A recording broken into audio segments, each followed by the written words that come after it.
श्री शिवाय नमस्तुभ्यम हर हर महादेव। दोस्तों, आप सभी लोग जानते हैं कि 1 नवंबर 2024 शुक्रवार को पड़ रही है कार्तिक महीने की अमावस्या तिथि, जिसे राम दिवाली के नाम से भी जाना जाता है, जो बहुत ही खास है।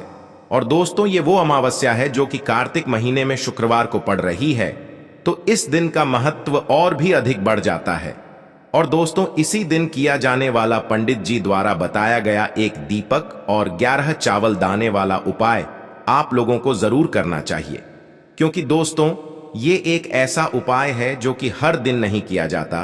कार्तिक महीने में जो अमावस्या आती है उसी दिन किया जाता है, क्योंकि कार्तिक महीने में अमावस्या तिथि का बहुत ही बड़ा महत्व होता है।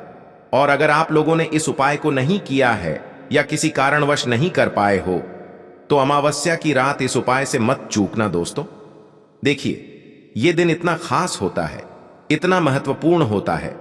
देखा गया है कभी कभी बड़े बड़े पूजा पाठ अनुष्ठान से जो मनोकामना पूर्ण नहीं होती है, वह कार्तिक महीने के अमावस्या के दिन एक छोटे से उपाय करने से ही आपकी मनोकामना पूर्ण हो जाती है। और बहुत सारे लोगों ने इस उपाय को किया भी है और उनको इस उपाय को करने का फल भी जरूर मिला है। अगर आप लोग भी इस उपाय को अमावस्या की रात करना चाहते हैं, तो आप इस उपाय को पहले अच्छे से समझ लेना, सुन लेना, उसके बाद करना। आपको इस उपाय का फल जरूर मिलेगा, आपकी सभी मनोकामनाएं पूरी हो जाएंगी।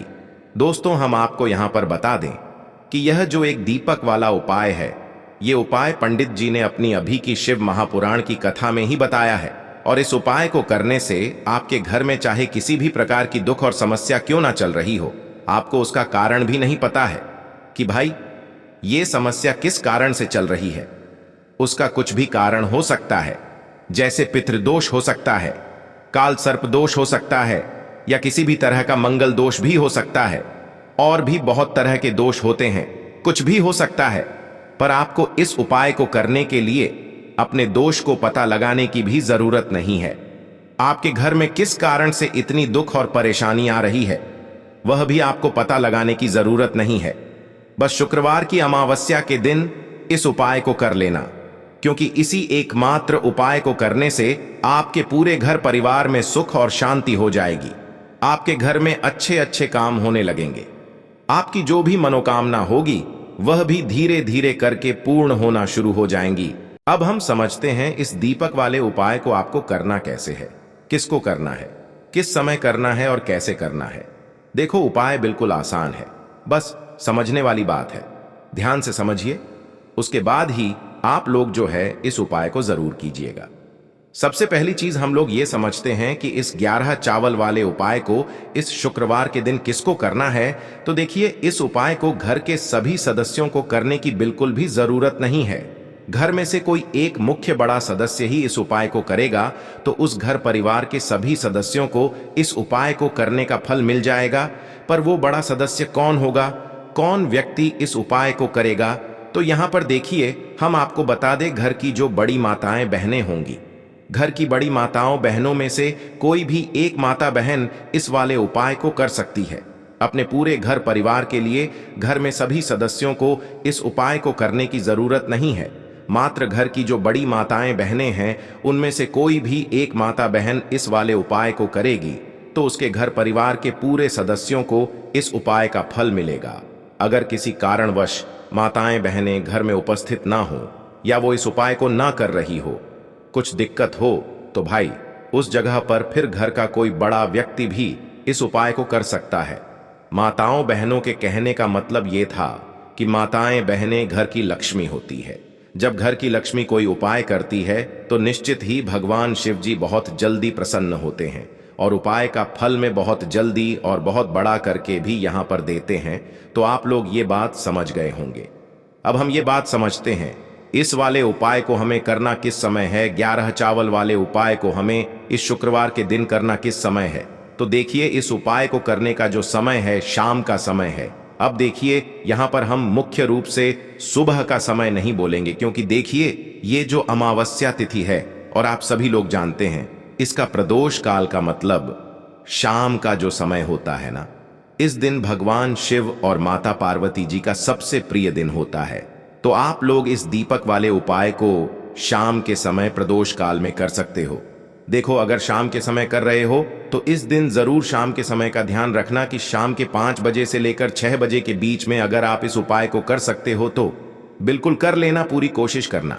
पर अगर किसी कारणवश इस समय के बीच में ना कर पाओ तो रात 7 बजे तक भी अगर आप उपाय को करोगे तो आपको उपाय का फल जरूर मिलेगा। ये बात आपको समझ आ गई। अब बात करते हैं उपाय की। तो चलिए बात करते हैं हमारे पहले उपाय की। देखिए, इस उपाय के लिए आपको 2 दीपक लेने होंगे। दोनों ही दीपक आप मिट्टी के भी ले सकते हैं और दोनों ही दीपक आप शुद्ध आटा मढ़कर उनके भी तैयार कर सकते हैं। अब दोस्तों, दोनों ही दीपक के अंदर आपको शुद्ध घी का प्रयोग करना होगा और एक दीपक के अंदर आपको गोल रुई की बाती का प्रयोग करना होगा और एक दीपक के अंदर आपको लंबी बाती का प्रयोग करना होगा। लंबी बाती वाले दीपक के अंदर आप मौली वाला जो धागा आता है कलावा का, उसकी बाती का प्रयोग भी आप लंबी बाती वाले दीपक के अंदर कर सकते हैं। देखिए, 2 दीपक वाला ये चमत्कारी उपाय केवल शुक्रवार की रात्रि में ही किया जाता है, इसीलिए आपको इस उपाय को बहुत ही ध्यान से समझना। इसी के साथ में आपको 1 चुटकी काले तिल के दाने लेना है और इसी के साथ में आपको मात्र 1 चुटकी हल्दी भी लेनी होगी। अब दोस्तों, ये सभी सामग्री लेकर के आपको रात्रि के समय पहुंच जाना है अपने घर में, जहां कहीं भी तुलसी जी का पौधा, तुलसी माता का निवास स्थान है, वहां पर। देखिए दोस्तों, सबसे पहले तो आपके पास जो एक गोल बाती का दीपक, उसे आपको तुलसी जी के वहां पर प्रज्वलित करना है। दीपक को प्रज्वलित करते समय आपको ओम नमो भगवते वासुदेवाय इस मंत्र का 11 बार जाप कर लेना है।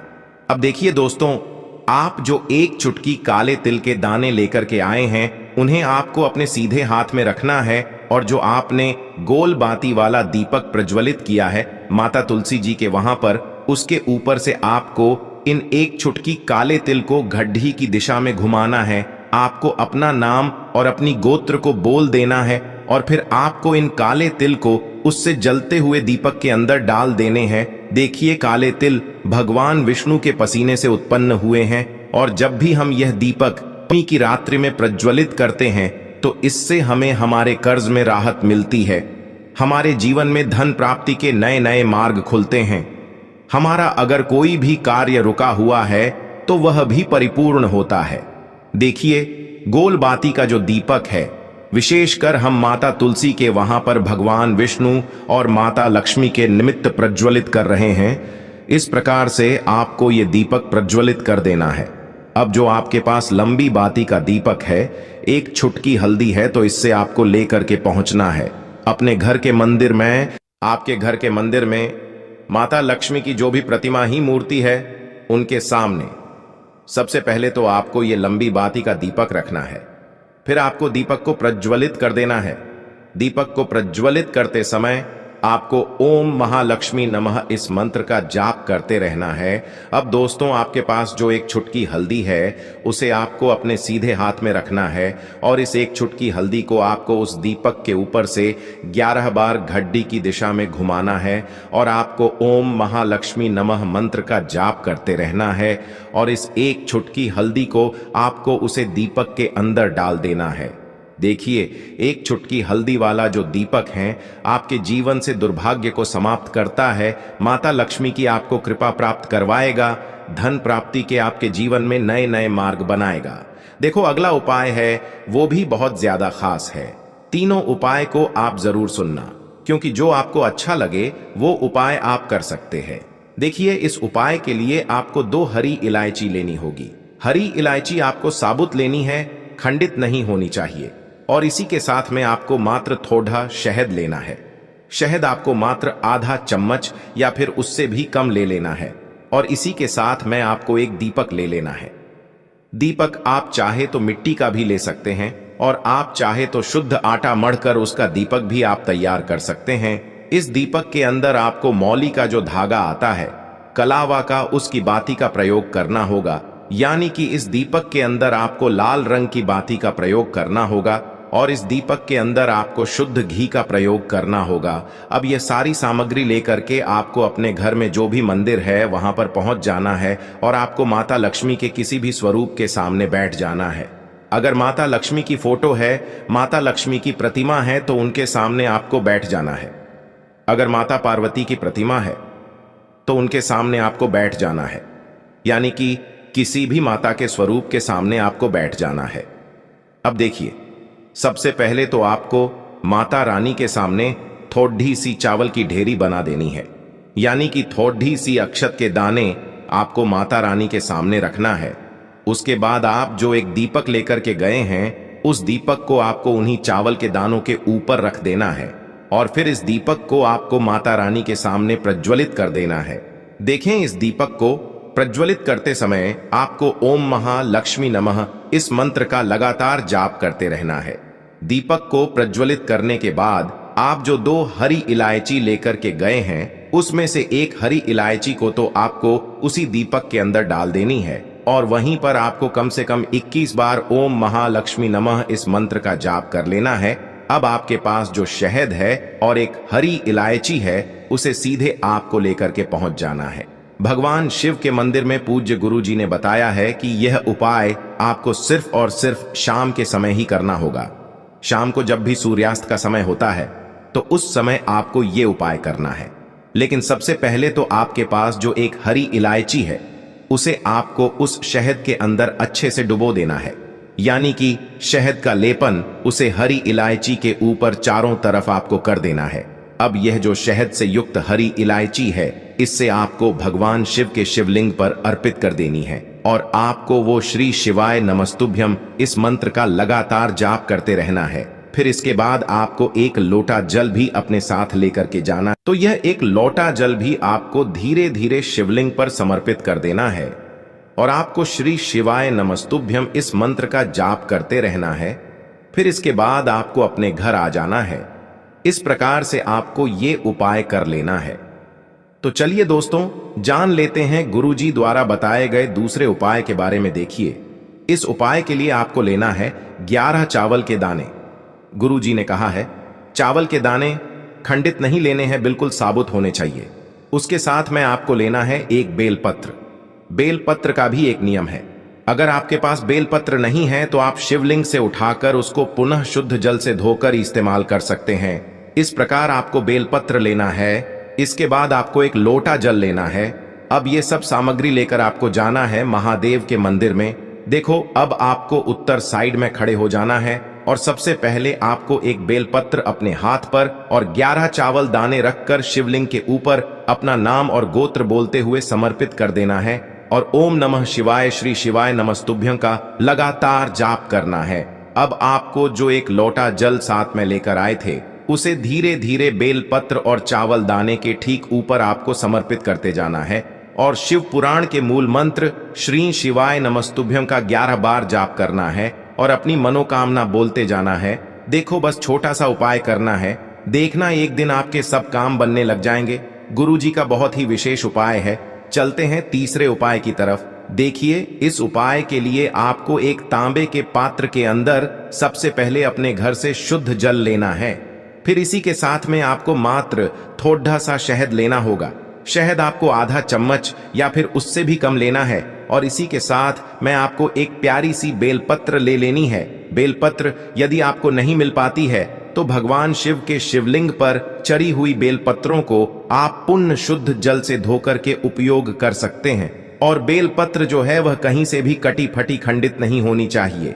अब ये तीनों सामग्री लेकर के सीधे आपको पहुंच जाना होगा भगवान शिव के मंदिर में। ये उपाय सुबह से लेकर के शाम तक किसी भी समय कर सकते हैं। देखिए, सबसे पहले तो आपके पास जो शहद है, उससे आपको अपने सीधे हाथ की चींटी उंगली के जो पास वाली उंगली होती है, अनामिका उंगली, उसमें थोड़ा सा शहद आपको लेना है और इससे फिर आपको शिवलिंग पर जहां माता सुंदरी का स्थान होता है, वहां पर आपको ओम का निर्माण करना है। लेकिन जलाधारी के बिल्कुल बीच में जो स्थान होता है, उससे माता अशोक सुंदरी का स्थान कहते हैं और इसी स्थान पर आपको शहद से ओम का निर्माण करना है। अब दोस्तों, आपके पास जो एक बेलपत्र है, उससे आपको अपने सीधे हाथ की हथेली पर रखना है और महादेव से आपको अपनी वह विशेष मनोकामना, आपके जीवन में जो भी संकट चल रहे हैं, जो भी समस्याएं चल रही हैं, जो भी जीवन में दुर्भाग्य बना हुआ है, आप अपने किसी भी कार्य में सफल नहीं हो पा रहे हैं, तो जिस भी प्रकार की आपकी समस्या है, उसे दूर करने के लिए आपको महादेव से प्रार्थना कर लेनी है और फिर यह जो एक बेलपत्र है इससे आपको शिवलिंग पर माता अशोक सुंदरी वाले स्थान पर समर्पित कर देनी है। देखिए जहां पर आपने ओम का निर्माण किया है उसी के ऊपर आपको ये बेलपत्र भी समर्पित कर देनी है। देखिए बेलपत्र की चिकनी साइड का हिस्सा शिवलिंग से स्पर्श होगा और इसकी जो डंडी है वो आपको जलाधारी की ओर रखनी है। पत्ती वाला भाग शिवलिंग की तरफ रहेगा। इसी प्रकार से आपको यह बेलपत्र समर्पित कर देनी है। अब दोस्तों आपके पास जो एक जल का पात्र है उसमें से थोड़ा सा जल तो आपको बेलपत्र की जो आगे वाली पत्ती है उस पर आपको समर्पित करना है और आपको श्री शिवाय नमस्तुभ्यम इस मंत्र का जाप कर लेना है। फिर उस पात्र के अंदर जो जल बचेगा उसे पूरा आपको भगवान शिव के शिवलिंग पर धीरे धीरे समर्पित करते जाना है और लगातार आपको शिव महापुराण के मूल मंत्र श्री शिवाय नमस्तुभ्यम इस मंत्र का जाप करते रहना है। गुरुजी ने कहा है कि जल आपको इतने धीरे धीरे समर्पित करना है कि जल समर्पित करते हुए आप कम से कम 11 बार श्री शिवाय नमस्तुभ्यम या फिर ओम नमः शिवाय इस मंत्र का जाप कर सके। फिर इसके बाद वापस आपको अपने घर आ जाना है। इस प्रकार से आपको ये उपाय कर लेना है। आप देखेंगे कि आपकी सभी मनोकामनाएं अवश्य ही पूरी होंगी। ये उपाय आपको अवश्य करने हैं। इस वीडियो में हमने आपको 3 से 4 महा उपाय आपको बताए हैं जो आपको शुक्रवार के दिन करने हैं। अगर आपके मन में उपाय से जुड़ा कोई भी सवाल है तो हमें कमेंट बॉक्स में पूछ सकते हैं। उपाय करते समय कोई भी गलती नहीं करनी है। अगर आपको हमारी वीडियो पसंद आए तो हमारे इस चैनल को सब्सक्राइब जरूर करें। हर हर महादेव। ओम नमः शिवाय। श्री शिवाय नमस्तुभ्यम। देखिए इस उपाय के लिए आपको तुलसी जी की जो सूखी लकड़ी होती है उसे ले लेना है। देखिए दोस्तों यदि आपके पास पुरानी तुलसी जी की लकड़ी है तो उसे आप ले सकते हैं और यदि आपके घर में तुलसी जी जो लकड़ी है वो सूखी हुई है तो उसकी लकड़ी आप तोड़ डेच करके इस्तेमाल कर सकते हैं। लेकिन आपको ध्यान रखना है कि सूर्यास्त से पहले पहले ही आपको ये जो तुलसी जी की लकड़ी है इससे अवश्य ही तोड़ डेच लेना है। तो इस उपाय के लिए आपको सबसे पहले तो एक मिट्टी का दीपक लेना होगा। आप चाहें तो आटे का दीपक भी ले सकते हैं क्योंकि आटे का दीपक सभी दीपक में सर्वोत्तम माना गया है। इस दीपक के अंदर आपको शुद्ध घी का प्रयोग करना होगा और इससे दीपक के अंदर अपने जो तुलसी जी की लकड़ी ली है उसे भी रख देना है। लेकिन ये जो तुलसी जी की लकड़ी है इसमें आपको चारों तरफ अच्छे से घी लगा लेना है। देखिए गुरु जी ने बताया है कि जो तुलसी जी की लकड़ी है यदि आप उपाय करते हैं और बहुत ही शीघ्रता से जल जाती है तो इसके लिए आपको एक कार्य करना है।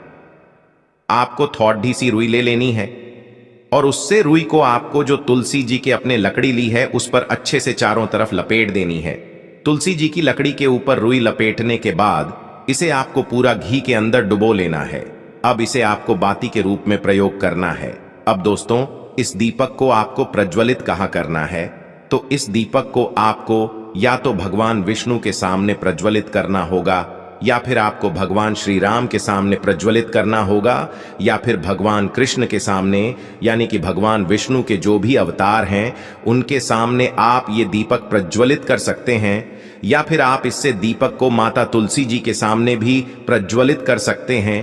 पूज्य गुरु जी ने बताया है कि जो भी व्यक्ति इस प्रकार से तुलसी जी की डंडी से यह दीपदान कर देता है उसके जीवन में कभी भी धन की समस्या नहीं होती है। इसीलिए आपको ये पूरे साल में केवल एक बार ही मौका मिलता है।